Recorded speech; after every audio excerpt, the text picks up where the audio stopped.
maadaama isbuucii saddexaad hadda lugta ala galnay dagaalka ka socdo bariga dhexe dagaalkan oo waxa ku soo koobi kartaa hal orah ninkii dhoof ku yimid bay geeridu dhibtaa ee Soomaalida dhihi jirtay sheekada hadda socoto waa sidaas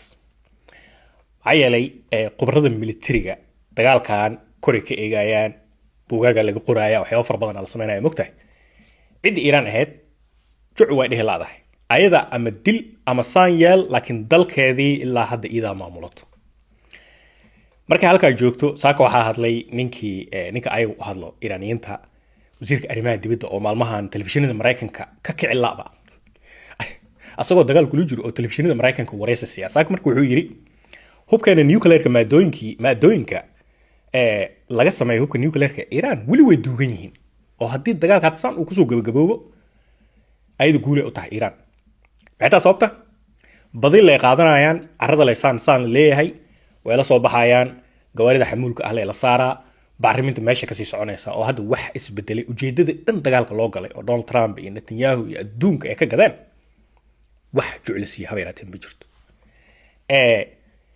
waxa dagaal marka aragto mar walba waxa la amaanaa qofka isdifaaco hadday 10 yihiin ilaahu 9 dil haddii hal nin uu ka soo haro 10 qof ninka uu isdifaaco oo xabada tuuro oo rasaas tirido uu isdifaaco oo al-ultima dalkiisa asagu u haro qofkaasi guush raacda dagaalada adduunka soo maro dhan dib u eegaday kii koowaad kii labaad kii boqortooyooyinka xitaa dib u laabo kii waagi muslimiinta ay la dagaalamayeen yuhuud iyo gaalada kale dib u laabo guush sember waxay raacdaa ninka mintada meeshiisa fadhiyo ee dhulkiisa u haro Iiraan dhulkeeda ma laga qaatay waa maya waxa ilaa hadda meesha fadhiyo cidii ayada ahayd IRGC ciidamada militariga ninkii weynaa qaaminayga la dilay Mareykan iyo idaacadii waa la farxay maxaa ku xigay kii kooka darnaaba yimidba wiilkiisa hadda ninka odayga ay la dilay wiilkiisa hadda mujtaba waa ka mintidsan yahay aabihiis waa ninka dhahayo haddii bam aa sameeyno kan ugu horeeyba hala gano bam nuclear haddii la sameeyaba kan North Korea cunuga ku soo North Korea kaas kana kasi daran aabihiis la dilay hooyadiis la dilay asaga laftirkiisa hadda ay leeyihiin saxaafadda qaar waa dhaawac gabdhihiisa la dilay marka Mareykan Israa'iil hadda sheekada faantay halkaasi taagan yihiin meel laga soo noqon karo male meel toos loo gali karana male ciidamo dhulna inay geeyaan ma rabaan sheekadii cirka ka duqeynayaan ilaa hadeertaan wax way ku qaadi laayihiin goboladii kale ama aan dhahay dalkii kale carabtana waa tan dukumdaakum ee ka dhacday meelihii shidaalka meelihii lacagta bangiyadii safaaradihii wixii oo dhan watii habaa munbasan ay noqotay oo la wada yaabin habeen imaalin gantaalada ay socdaan taas ayadoo ay jirto oo wax afqalaad lagu dhaho holding the fort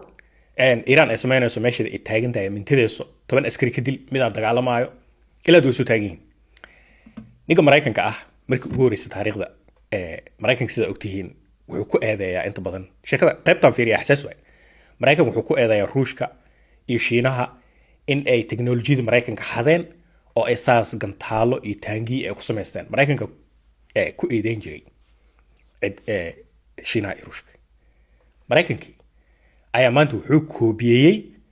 diyaaradda droonka ee Iiraan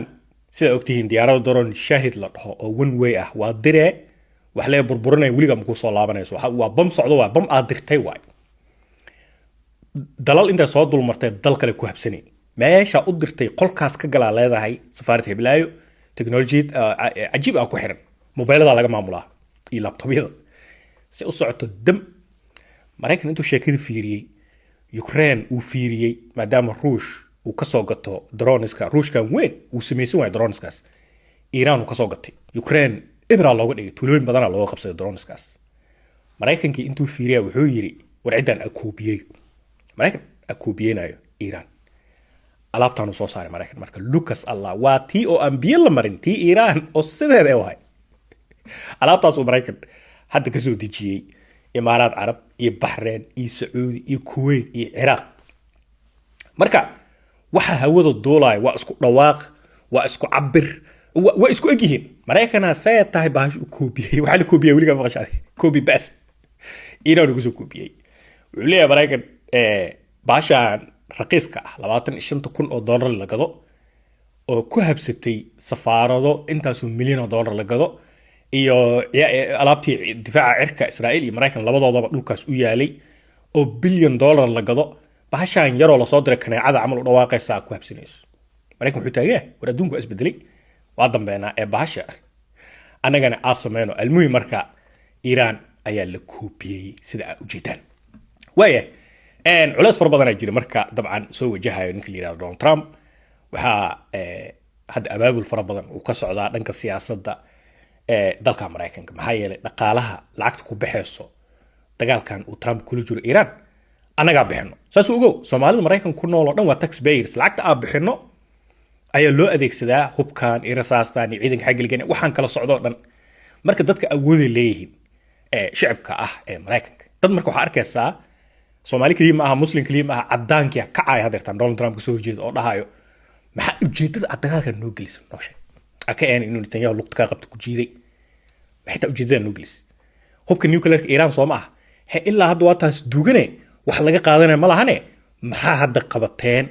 oo meel heblaaya dudumi war ma aha waa dagaalamayaan ciidaas ilaa hadda waxbay soo tuurayaan dadkii kala saaxiibada ee qaliijka waa ku ceebeysanay waa difaaci weynay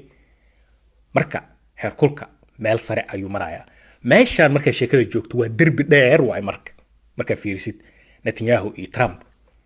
what is next waa su'aasha ugu muhiimsan oo la isweydiinayo maxaa xigo hawada ka dagaalamayna ay waxba burburinayna ciidan kuma burburaysa waa Iran maxaa xal ah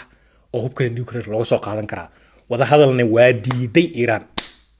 waxay tir wax wada hadal dhahayo ma jirto nafta lay go'i karto marka saamay ku sii soconay haday saan ku sii socoto shidaalkii waa qaali sicirkii wax walba hawadu galaya qof baabuur wadaay ma leh marka runta marka laga hadlo meesha hadda ay taagan tahay Iran farxad u tahay hadda meesha ay taagan tahay ma aqaan bari ani Mareykan iyo Israa'iilna hurda la'aan ay jirto saan waa in wax laga bedelo wada hadal hadda dib loogu laabanaa hadii la xitaa Iran ay aqbasho Iran boqolkiiba guule u tahay Arabo dhan waligeed way ka baqi doonaan Iran haddii dagaalka uu sii socdana hadda Iran ma qofka ugu dambeeya ma dilay dadkaas oo dhulkooda ma ciidan lug maal gelinaa taas kulay waqtiga sheegi doona